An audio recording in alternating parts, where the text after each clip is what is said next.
అందరికీ నమస్కారం అండి. హెల్తీ కి స్వాగతం. మీ ముందుకు మేము ఏంటి అంటే రెగ్యులర్ గా different type of healthy items, healthy products తీసుకొస్తున్నాం కదా.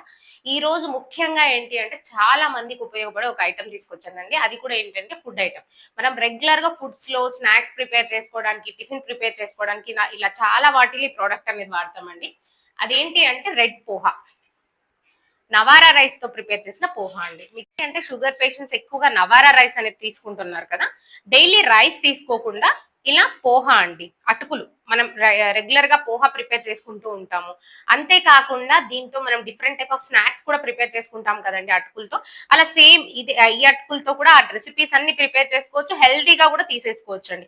ఇలా వైట్ పోహా కాడకుండా ఇలా రెడ్ పోహా వాడామనుకోండి, హెల్దీ ఫైర్ గా బాగుంటుంది, టేస్ట్ కూడా సిమిలర్ గా ఉంటుంది. టేస్ట్ లో డిఫరెన్స్ ఉండదు, ఎందుకంటే ఇవి జొన్నలు రాగులు అలా కాదు కదా, బియ్యమే. కాకపోతే నవారా రైస్ అండి. మనం దోశల్లో యూజ్ చేస్తుంటారు, స్నాక్స్ లో యూజ్ చేస్తుంటారు. అలా యూజ్ చేసే ప్లేస్ లో ఆ పోహాకి బదులు ఈ పోహా యూజ్ చేసేయండి. టేస్ట్ లో డిఫరెన్స్ ఉండదు, టేస్ట్ బాగుంటుంది, ఇంకా హెల్త్ కూడా బెటర్ అవుతుంది. కాబట్టి ఇలాంటి చిన్న చిన్న మార్పులు మనం చేసుకున్నాం అనుకోండి, మన హెల్త్ లో చేంజెస్ వస్తాయి, అది కూడా మనకు బెటర్మెంట్ ఇస్తుంది. కాబట్టి ఇలాంటి హెల్దియర్ ఐటమ్స్, హెల్దియర్ ప్రొడక్ట్స్ మీ ముందుకు తీసుకొస్తూనే ఉంటాం. ఇవన్నీ మీరు తెలుసుకోవాలనుకుంటే మా ఛానల్ ని లైక్ చేయండి, షేర్ చేయండి, సబ్స్క్రైబ్ చేయండి. స్క్రీన్ పైన ఇచ్చిన నెంబర్ ని కాంటాక్ట్ చేసి మీకు కావాల్సిన వాళ్ళు ఆర్డర్ చేసుకోవచ్చు. Thank you.